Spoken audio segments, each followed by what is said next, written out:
All right. Shalom, shalom. Sister Deborah, prophetess in the wilderness. And you know what? That's all right with me. Coming again on this devil platform with another message. And I will say this is a lovely, early morning in which the Most High Ahia has made. And I, Sister Deborah, shall and I will rest therein. I'm just going to come with a quick message. I was thinking how people talk about mental illness. I don't know if people realize that witchcraft plays a heavy role in what the world calls mental illness. People go and they get psychiatrists, counselors, people that went to school to get a degree to learn how to tap in to your your inner person through your outer. They come in through the outer man to try to tap in to the inner man. Let me say it like that. And just imagine someone learning how to sit down and talk to you once a week, twice a month, once a month, throughout the year about your issues. Understand, when you are a listener and you are hearing what an individual is saying, and it is your job to be a listener, you learn how to listen and try to tap in to what they are saying based on their actions, their eyes, the way they're moving their eyes, their body movements, their hands, the way that they react to their own words. See, 99.1 trillion wouldn't know that that's what a counselor and a psychiatrist does.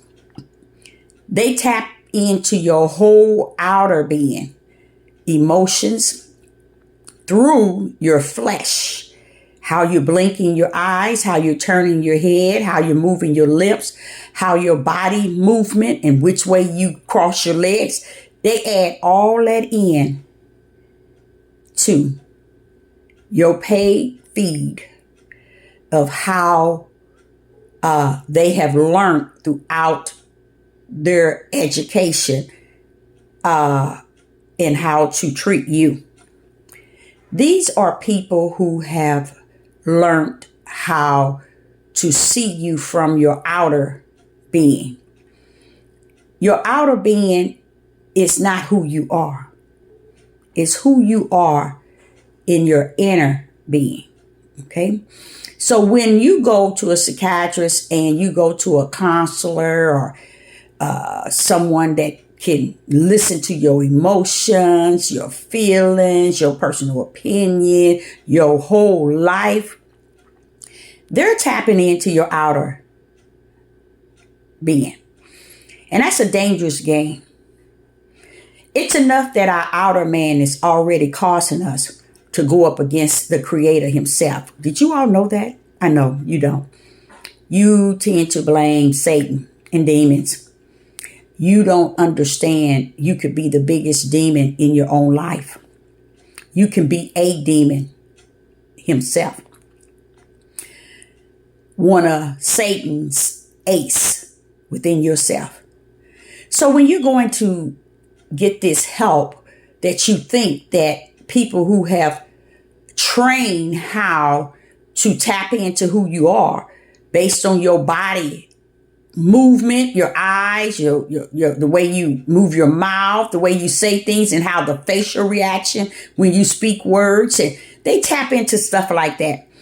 And the way that they do it is they master everything you're doing from your outer man, and they try to tap in to your inner man that way. 99.1 trillion, they'll never reach it. But they'll work on your outer man because they know that they can control your outer man. They know that your outer man will believe anything that they say because that's why you're there. You believe in them. No one knows you better than you know yourself. And let Sister Deborah give you some keys to who you are. Let me tell you about your flesh. And I want you to hear this. Hear very close. Your flesh would take you places you don't want to go, but you end up there.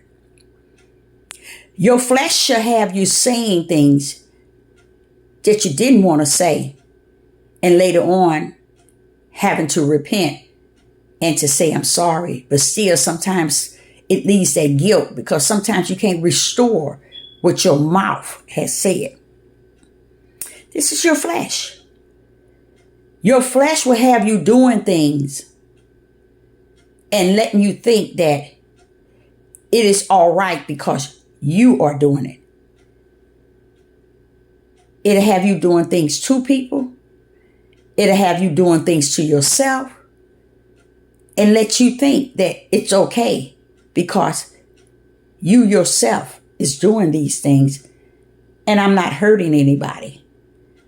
This is this flesh.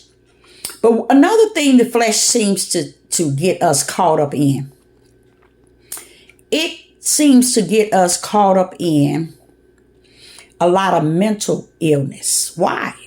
Because it taps into our fleshly thoughts, our fleshly feelings, our fleshly emotions, our fleshly opinion, and it ties it all up, and you end up having really seriously what you call mental issues.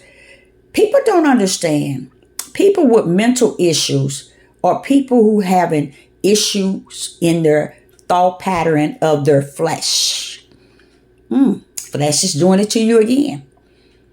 Mental illness is also a way of you yourself allowing your flesh to be tamed by the outer world. You see, and the world as you see it. He speaks of principality in high places. The highest place is yourself. That's the highest that can destroy you. He said you are your own self-worst enemy. Believe that you are. Listen to this. Your flesh will take you places you don't want to go, but you end up there.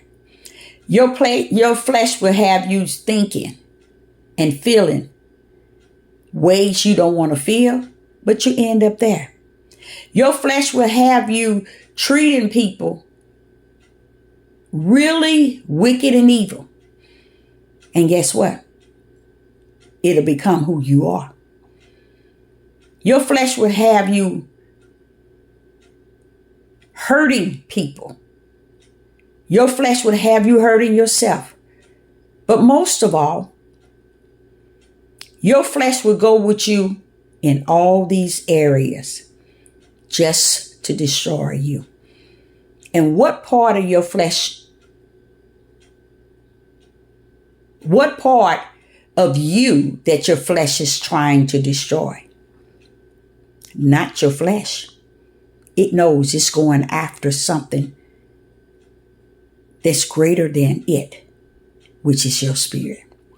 And it knows if it can get you to think, feel, act, portray, hurt, lie, steal, kill, and destroy within it, it feels it has done its job. And then it itself go to his grave after it has taken you to hell and left you there. That's sad. Your flesh will take you to hell and leave you there. That's one place your flesh will never go with you. It's when you are assigned to the lake of fire. Your flesh will say, so long. Let me go home. And home to the flesh is back to the ground in which it come from. And all the sins of that flesh meet you in the lake of fire. So flesh is not going to pay the eternal destiny, only your spirit. So I, Sister Deborah, tell you today, understand, kick out soul out of your life. Focus on flesh and spirit. We fight not up against flesh and blood. That means flesh and blood. But principalities in high places. Because it's letting you know the war is not in your flesh. Because the flesh is already defeated. Why? Because it goes back to the ground. It's dead as you look at it. It's dead as you see it. It's dead as it speaks. It's dead already. It's trying to pick the destiny for your spirit. That's why you never hear him saying, this is a war between flesh, soul, and spirit. Because truly, Ahia knows that this, and he have warned us and told us, he's not coming back to correct nothing and to get nothing right. He have said what he said, and he means what he say. It's spirit and it's flesh. And the flesh got to get you to your destiny, eternal. And it don't mean anything good for you. So be careful out there, letting your flesh have its way. Because it knows its way is going back to the dirt of the earth. So it's trying to destroy that spirit that lives in the lake of fire for eternal, or in the heavens, the New Jerusalem for eternal. So tell me, which way have your flesh led you? Because when it's time to be judged before the Most High, your flesh won't be with you. It would have returned back unto the place in which it come from. And you'll be standing all alone, not with your mother, not with your father, not with your husband, not with your wife, not with your children, not with grandpa, grandma. You'll be standing alone. Be careful out there. Making decisions in your flesh that is loaded with wickedness and evil. The things you say, do, the way you act, the way you portray yourself. And counselors and psychiatrists, if they don't have the gift to work within you, don't let them work without, on the outer being. If they don't have the gift from a higher to help you work within, don't ever pay or sit up under pastors, preachers, nobody that deals with your outer man. This thing is bigger than your outer man. It's not flesh and blood. So you need someone that the Father has anointed and appointed and predestined to work with you from your inner man out. See, he that is gifted to work from the outer man to the inner man, and not to the inner man, but try to go into the inner man, he is of the world.